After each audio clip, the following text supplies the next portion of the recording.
여러분, 제가 어제 우리 목사님들 보고를 받으니까 저희 교회에 와서 특별한 기이한 현상이 있는 거예요. 지금까지 이런 적이 이제 특세 기간 동안 한 번도 없었거든요. 주로 보면은 첫 주에 많이 나오세요. 우리 성도님들이 특세를 하면 첫 주에 많이 나오시고, 또 월요일 날이나 토요일 날 많이 나오시고, 중간에 이제 수요일이나 목요일에 좀 많이 빠지세요. 고단하다 보니까, 직장을 다니시다 보니까. 근데 올해 저희 교회에 와서, 아니, 제가 지금까지 있었던 모든 교회에 사역한 경험을 토대로 해도 우리 교회에서 특별한 경험을 한 거예요. 이번에 보니까 첫 주보다 둘째 주가 더 많이 나오는 거예요. 이런 거는 처음이거든요. 아마 저희 한국 교회에 이런 경우가 거의 없을 것 같아요. 근데 또 더 이상한 거는 월요일보다도 수요일, 월화보다 수요일, 목요일이 더 많이 나온 거예요. 첫 주보다 둘째 주가 훨씬 많이 나왔는데, 더욱이나 월요일, 화요일보다 수요일, 목요일이 훨씬 많이 나오는 거예요. 제가 이해할 수가 없었어요. 근데 그 이유는 이런 것 같아요. 여러분들이 성숙하셔서 이렇게 수요일, 목요일에도 구애받지 않고 직장을 다니시더라도 더 많이 나오시는 거예요. 첫 주보다도 또 마음의 결심을 두 번째 주까지 흔들리지 않고 더 많이 나오시는 거예요. 얼마나 고마운지 모르겠습니다. 우리 한번 이렇게 옆에 분들 앞뒤 좌우 이렇게 한번 격려하도록 하겠습니다. 당신은 성숙한 그리스도인입니다. 우리 함께 네네네 격려할게요. 아니, 이거 진짜예요. 제가 이런 경험을 해본 적이 없어요. 아마 한국 교회에 이런 경험을 해본 적이 없을 것 같아요. 여러분들이 얼마나 자랑스러운지요. 오늘도 보니까 저기 중층까지 자녀들하고 꽉 차서 나오셨어요. 너무 고맙고 감사드립니다. 여러분들 혹시 이소부화, 토끼와 거북이에 대해서 알고 계실 거예요. 여러분들 토끼와 거북이 아시죠? 모르세요? 대한민국 사람 아니세요? 여러분, 제가 한번 여쭙고 싶습니다. 당연히 토끼가 이깁니다. 그런데 토끼가 졌어요. 여러분, 왜 당연히 이겨야 할 토끼가 거북이한테 경주에서 졌나요? 그 이유가 무엇이에요?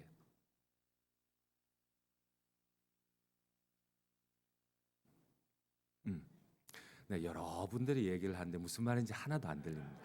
네, 그런데 여러분, 제가 잠시 들어보니까 낮잠을 자서, 근데 맞습니다. 근데 여러분, 이 낮잠을 자서, 이거는 토끼가 낮잠을 자서는 좀 초등학생 수준이고, 이 이솝이 이렇게 전달하고자 하는 이 핵심이 있습니다.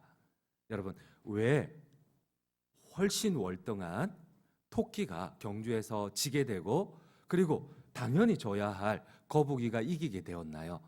이 우화를 통해서 이솝이 전달하고자 하는 본질이 무엇인가요? 어쩌면 하나님께서 오늘 성경 말씀을 통하여서도 우리에게 주시려고 하는 교훈과 동일할 수 있어요. 여러분, 어떻게 거북이가 이렇게 이길 수 있었어요? 토끼가 져야만 했을까요? 여러분, 이유가 무엇인가요? 낮잠을 자서 뭐 어쩔 수 없는 것 같습니다. 여러분, 그 토끼와 거북이는 보는 것이 달랐습니다. 여러분, 토끼는 상대방인 거북이를 바라보니까 당연히 자기가 이길 거예요. 한참 보이지도 않는 거북이를 바라보고 낮잠을 잤어요. 근데 거북이는 당연히 집니다. 토끼를 이길 수 없습니다. 그런데 이 시선이, 토끼는 상대방인 거북이를 바라보았지만 거북이는 상대방인 토끼를 바라봤으면 경주를 할 수가 없어요.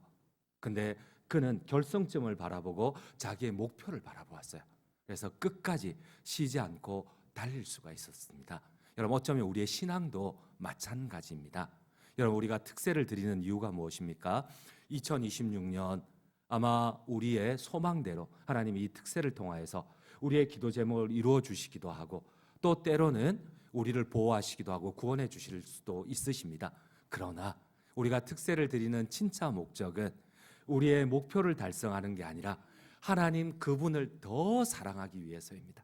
하나님 그분을 더 신뢰하기 위해서입니다. 하나님 그분을 더 집중하기 위해서입니다. 아멘이십니까? 여러분, 오늘 하나님의 말씀이 바로 이러한 교훈입니다. 도무지 승리할 수 없는 상황에서 시선이 달랐던, 보는 것이 달랐던 오늘 요나단을 통하여서 이 한 사람의 믿음의 시선을 통하여 하나님이 있을 수 없는 기적을 보여주셨다는 사실이에요. 여러분, 오늘 지금 현재 이스라엘은 큰 위기에 처해 있습니다. 그들이 상대해야 할 블레셋은 성경은 이렇게 얘기를 합니다. 병거가 3만 대라고 합니다. 오늘날로 말하면 탱크가 3만 대예요.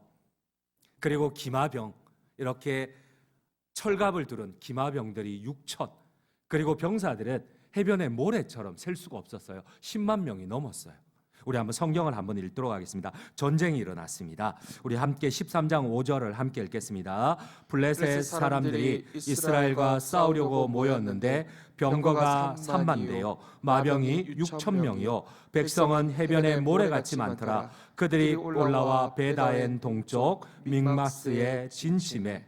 근데 이와 비교할 때에, 이와 전쟁을 치룰 이스라엘은 600명이에요. 600명. 여러분, 10만 명이 넘는데 그 중심에는 탱크가 3만 대가 있고 이 철갑을 두른 기마병들이 6천 명이 있고 그 뒤에 헤아릴 수 없는 수많은 병사들이 진치고 있어요. 그런데 이와 싸워야 할 이스라엘은 600명이 다 도망가고, 그걸 바라보고 시선이 그거에 꽂혔던 이 이스라엘 백성들이 다 도망갔어요. 도망가고 동굴에 숨고 남은 사람이 600이에요. 600. 오늘 하나님이 우리에게 주시고자 하는 교훈이 무엇입니까? 우리 한번 14장 2절, 오늘 본문 위쪽에 있는 2절을 함께 읽도록 하겠습니다. 사울이 기브와 변두리 마그론에 있는 석류나무 아래에 머물렀고 함께한 백성은 600명 가량이며 600명 다 도망가고 600명만 남았어요. 여러분, 이 장면을 한번 그려보세요. 상상해보세요.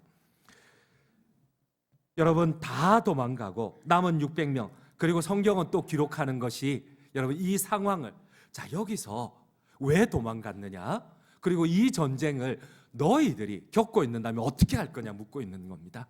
너희 앞에 적군이 탱크가 3만 대고 너와 함께한 사람은 600명밖에 안 되는데, 그 가운데 이 철갑을 두른 기마병들이 6천 명이 있고 탱크가 3만 대가 있고 너의 적군이 바다의 모래처럼 헤아릴 수가 없다. 근데 너와 함께한 사람들은 600명이다. 그런데 그 함께한, 너와 함께한 군사들조차도 칼이나 창을 갖고 온 것이 아니고 청동제, 농기구, 막 곡괭이 이런 걸 들고 싸우러 나온 거예요. 그 600명이. 이 말도 안 되는 이런 싸움을 너희가 지금 싸우고 있다. 어떻게 할 거냐? 하나님 묻고 계시는 거예요.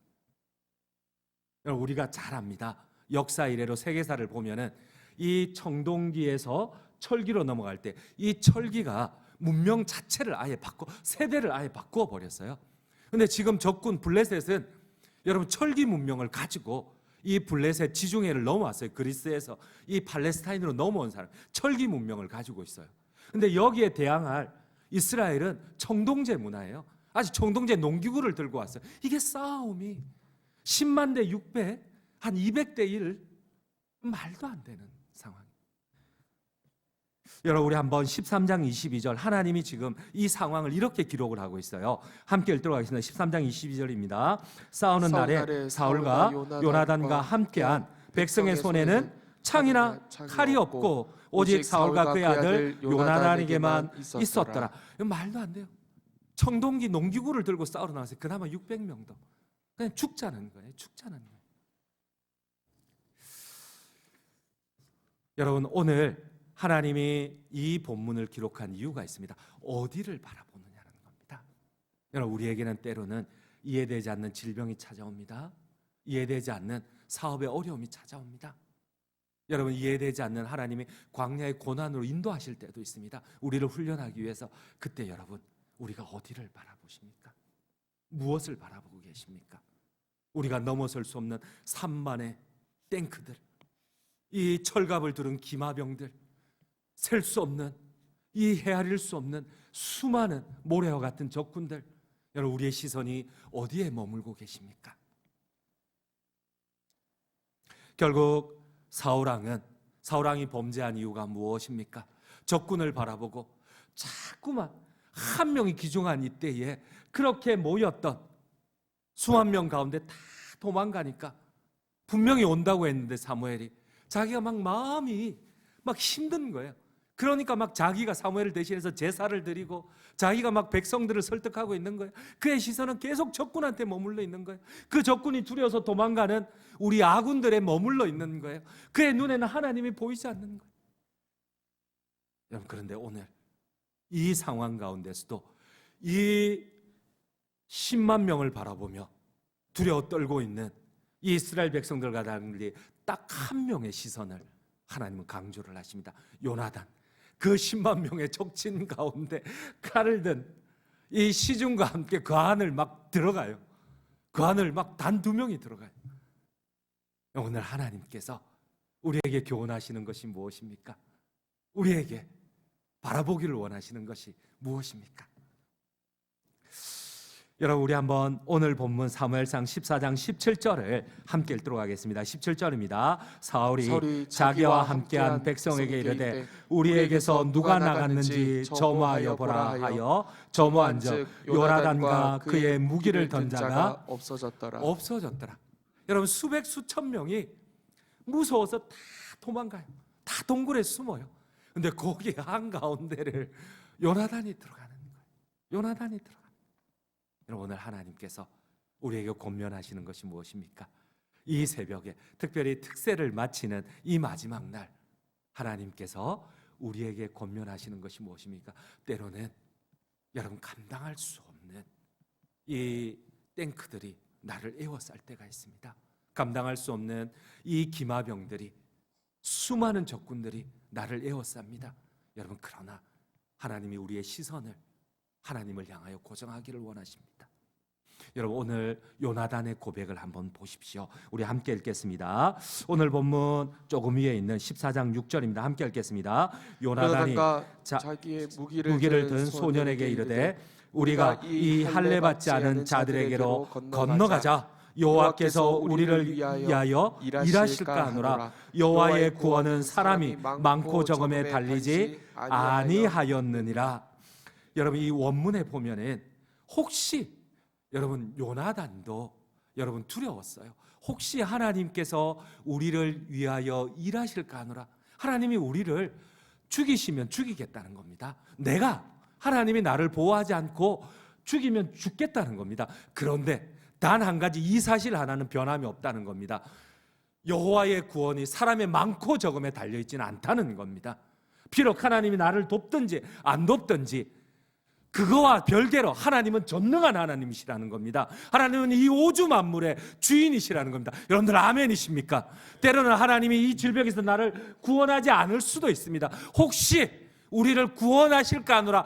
그러나 그럼에도 불구하고 하나님의 구원은 사람의 많고 적음에 달려있지 않느니라. 하나님만이 전능하신 유일한 하나님이시니라. 아멘이세요. 아멘. 여러분, 오늘 이 새벽에 하나님이 우리에게 요구하시는 것이 무엇입니까?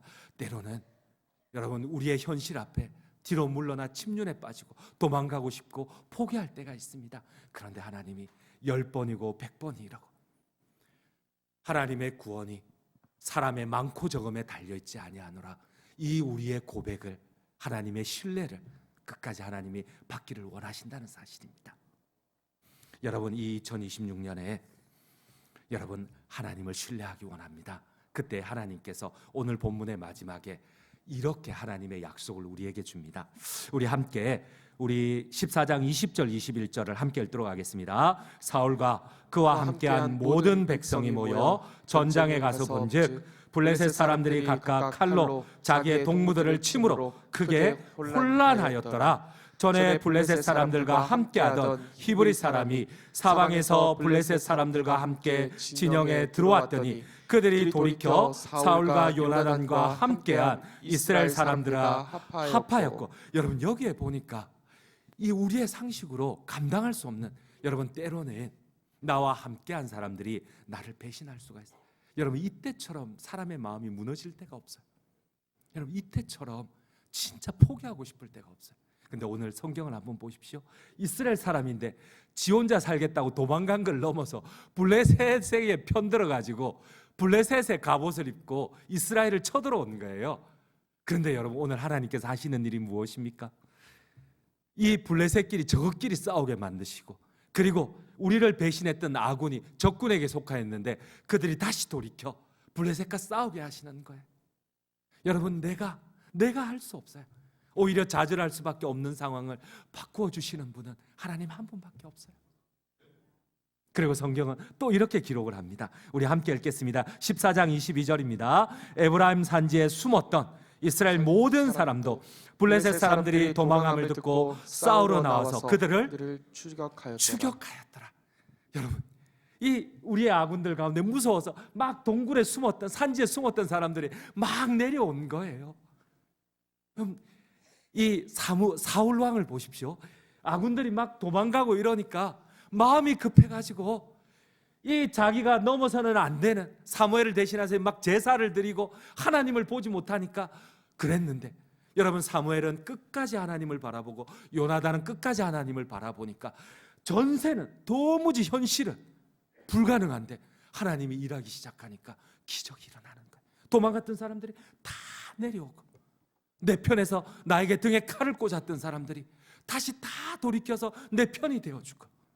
여러분 이 상황을 바꿀 수 있는 분은 하나님 한 분밖에 없습니다. 아멘이십니까? 여러분 올 한 해 때로는 이해되지 않는 곳으로 하나님이 일부러 광야로 데리고 가십니다. 요단강을 가르셨던 그 하나님이 바로 가나안으로 가면 좋겠는데 우리를 데리고 광야로 가시기도 하십니다. 그러나 그때에 우리가 끝까지 하나님을 바라보며 신뢰하며 고백하기를 원합니다. 그래야 할 때에 하나님의 구원이 여기에 예배하시는 우리 모든 성도님들과 함께 하시기를 간절히 주님의 이름으로 축원드립니다. 우리 함께 주신 말씀 기억하며 결단하며 찬송의 고백을 드립니다. 내가 다시 눈을 들어 하나님을 바라보겠습니다. 그래야 할 때 하나님의 구원을, 하나님의 영광을 보게 하여 주시옵소서.